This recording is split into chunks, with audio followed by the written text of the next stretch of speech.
Welcome to the Neuropathy Support Group and Podcast. I'm Chris, and I'm so glad you tuned in. It's my hope with this podcast to help all of us gather information that might help those that need support dealing with this debilitating issue. Hello, and welcome to this podcast. Before we get started, let's get the formalities out of the way with the medical and privacy disclaimer. I am not a doctor or medical professional. The information on this podcast is from personal experiences and is meant for group support. Additionally, the information discussed is not meant to diagnose, treat, or cure any underlying conditions associated with neuropathy. All names here within are private and will not be shared with any outside sources. Please consult your healthcare provider before making any health decisions. If you have medical concerns or an immediate emergency, please contact your doctor or dial 911. Well, how's everyone doing? I hope you had a great weekend and a great past week. I know I did. It was a little bit better. I was in bed most of the time, but, that's just something that's going to come along with this issues that I have right now until I can figure out what's wrong with me. In that case there, I have my appointment on Wednesday with my GP, so I'll be able to get that one the vascular procedure set up, and the other two tests, the MRI and the ultrasound, is going to be on the 14th of this month. So I'm finally getting closer to those dates to get those tests done. It takes so long. It doesn't matter if it's an emergency or not, they still take forever to get it going. So with the insurance, but that's all right. It's working, balls in play now, and everything's getting done. So today we are going to be talking about chronic illness again, but this time we're going to be talking about non-pharmacological forms of pain relief recommended by those living with chronic pain and illness. And there's 22 of them, so here's an alternative, I guess, to medications and pills. All right, here we go. And this is coming from an article from this one lady. Her name is Claire. A week or so ago, I was in bed nursing a migraine. My usual preventative treatment is Botox, but this has been canceled due to our current situation. So I turned to the best resource I know, aside from my doctor, of course. Is there anything other than medications I can do? So, my Insta friends really stepped up, and so many people responded to the Instagram story I put up. I had over 50 replies, which was so generous that there were so many helpful and diverse messages and ideas. My personal favorite, as it seems so positive and uplifting, is laughing and lying in the sun. So she goes on to say right here that I'm sharing the suggestions here so it acts as a resource for anyone looking for non-pharmaceutical pain relief. Many of the suggestions can be undertaken on your own, while it would be best to run some of them, such as CBD oil and supplements, past your doctor first. Hope you find something useful, and if you have a favorite that isn't here, then do leave a comment below, which you guys will be getting in this article when I post my episodes today. Alright, so the first suggestion is going to be heat. The number one suggestion from my Insta friends: heat and ice for pain relief can be really effective for fibromyalgia, migraines, and other conditions. There are lots of options, and each person seems to have their favorite. There are the ones mentioned by those living with chronic pain. Hot water bottle, always one of my favorites too, especially for my achy hip and period pain. Not sure if there are any spoonies, I'll explain that later, that don't love a hot water bottle. Also, great is the UU water bottle, which is longer and can be wrapped around the body. Heat pad. So many suggestions for this. Microwavable heat bags and pads. So good for the neck and shoulder, or anywhere else, really. hot shower or bath. Add some Epsom salts to your bath for extra benefit. And finally, the sun, but wear sunscreen. So the next topic is ice. The Cold Tech Ice Towel. I love the ice towel too, as you can either tie it around your head or anywhere that needs that cooling effect and feeling, like my cranky knee. Headache hat. A wearable hat that you insert ice packs into for those painful migraine days. I've used heat before, but I've never tried ice, so I really couldn't give you any advice on that one. If that's worked out for you, leave a comment on the Facebook page. That'd be great. Devices now. 2 devices came up a lot as great forms of non-pharmaceutical pain relief. One of them is C-Folly, a device used both as preventative and acute treatment for migraines. The next one is the TENS unit, and I think a lot of us use this. I know I do. I'm not using it for right now because of my leg, being that it's numb right now. I just don't want to use it because I may not know that I have it on 10 or 20 and, really damage my nerves in there, so I'm waiting on that. But the TENS machine, this is a device which uses electrical impulses that can reduce the pain signals going to the spinal cord and brain. A TENS machine may also stimulate the productions of endorphins, which are the body's natural killers. So many suggestions came out for this.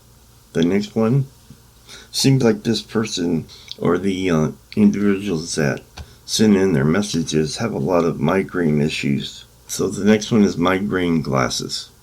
A brilliant suggestion for those with migraines is glasses that contain a blue light blocking technology, which has been shown to help prevent attacks.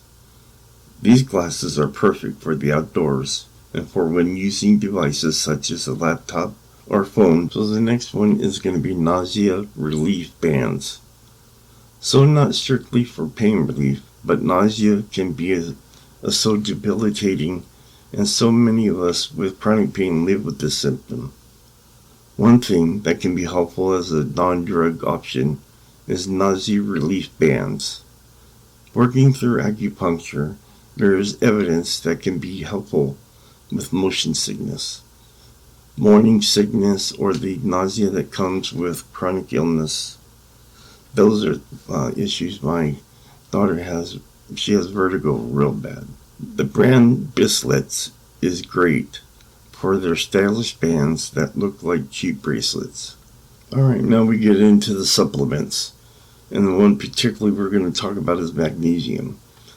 Well, my friends on Instagram really love their magnesium for pain relief, and in a few different forms. I've never taken magnesium before, so I really can't give you a comment on that because I don't know how it works. But mostly the magnesium tablets, often recommended for migraine in particular, as discussed by the Migraine Trust. Magnesium spray for achy muscles. The Better You Magnesium Body Oil Spray is a good option too. Which, like I said, I've never used any of those before. Alright, and down here another idea that came up was using Epsom salts in your bath. I love them too and definitely feel less achy the next day after using them. Man, I don't know if I should try those or not. Next one is menthol. I'm a big fan of menthol as a form of pain relief, and the forehead stick has been a favorite for a long time. My mother bought me one years ago, and now there is always one by my bedside table. A further suggestion for menthol-based products was Tiger Balm, which you apply to the part of the body where you are experiencing pain. You know what, I'm going to write that one down. And the magnesium, and give those a try, so I can give you guys an idea of how well it worked. The one thing with menthol that I found as I've been doing these episodes for the last 3 years is it really helps if you put them on your feet. and it tends to make the relief help a lot faster from what I've read. So, I don't know. That's another thing I'll have to try to figure out and see if that one works too. So the next one is CBD oil. Now I've tried these. This was a big favorite as well. CBD oil was given a suggestion by many people. There are a lot of brands available, but as I haven't used it myself, I haven't linked one. So you need to try to find a good company and reputable brand. Man, the brand that I always push is a brand called Cornbread. I know it sounds kind of weird, but they have some real good products, and I'll put the link here with this episode. It's not spam or anything like that. It's a real company that has real products that do help many people out there. So the next one is food. I hadn't thought of food as a form of pain relief, other than it being good for general overall health. A few suggestions came up though. The first is holy basil, which you can drink as a holy basil tea or take a supplement. The next suggestion is turmeric, which I hear about all the time. This golden yellow spice can be used as a dried spice in cooking, such as the simple organic ground turmeric root, or you can take it as a supplement, such as Solgar turmeric.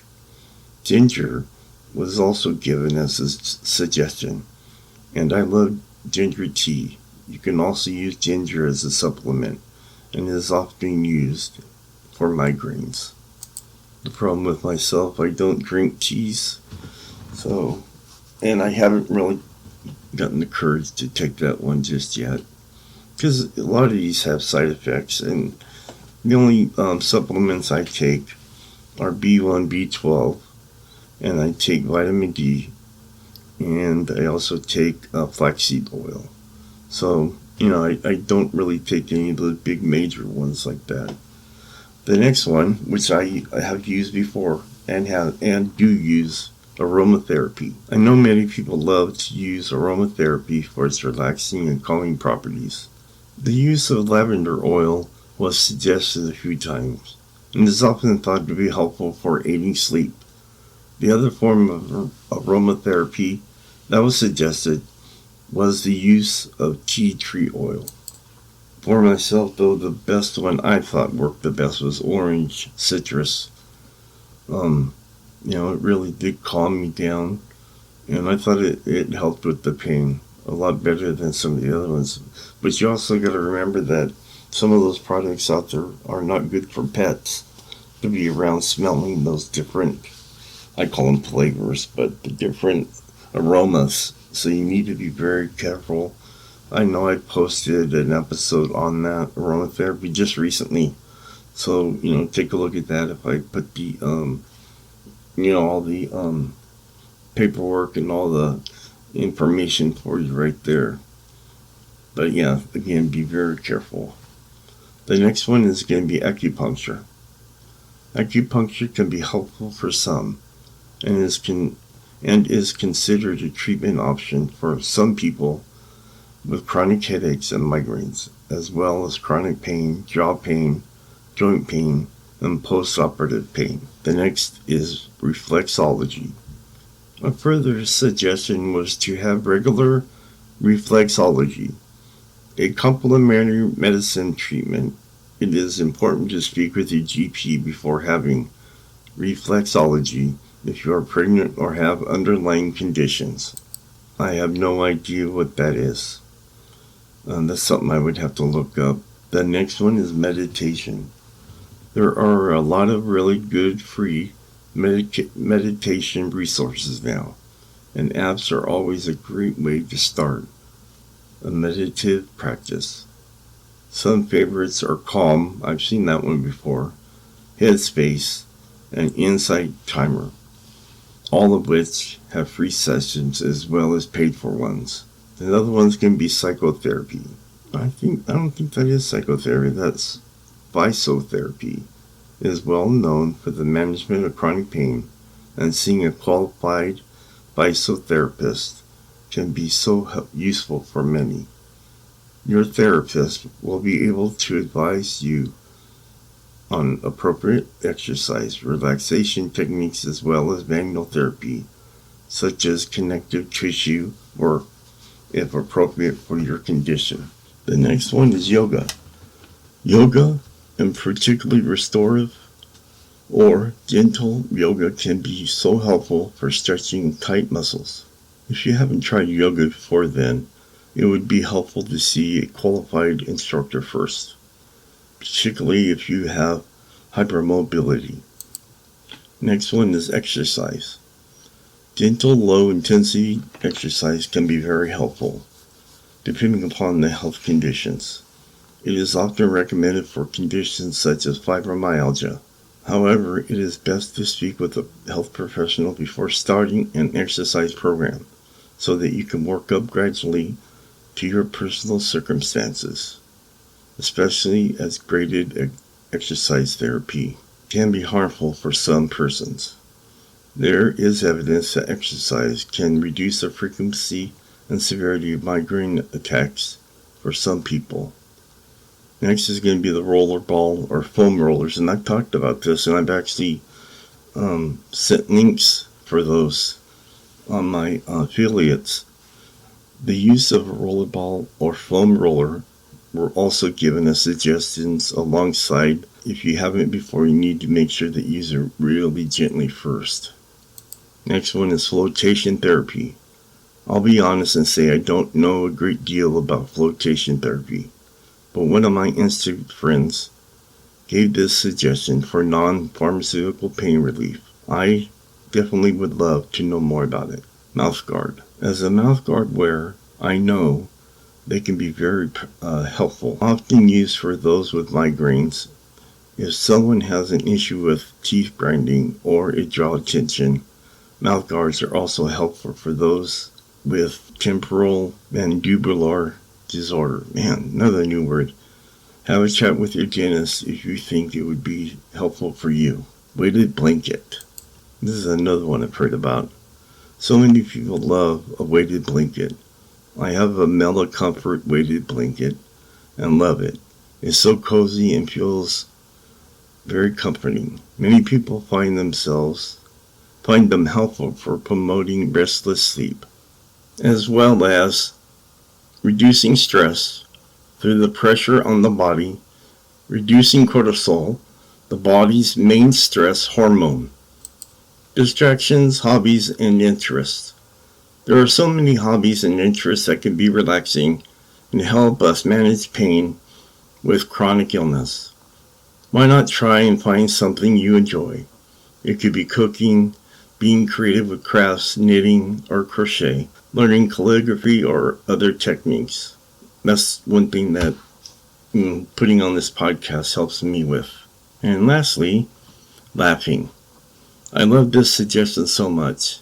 It's so easy with chronic pain to get into a negative mindset and feel overwhelmed. The suggestion of laughing is beautiful, as it can help us shift towards finding the lighter side of the world around us, and perhaps sharing good moments with friends and families.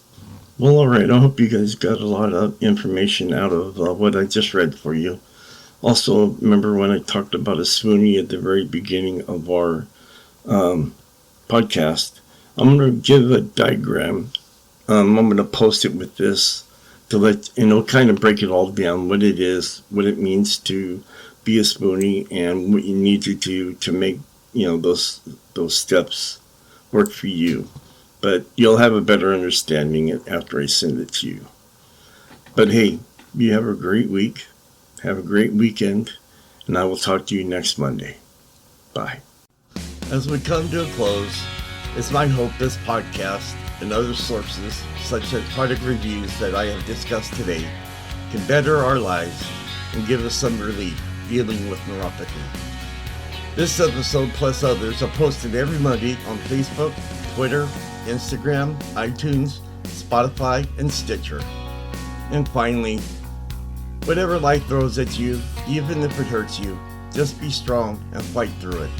Remember, strong walls shake, but never collapse. Talk to you next Monday.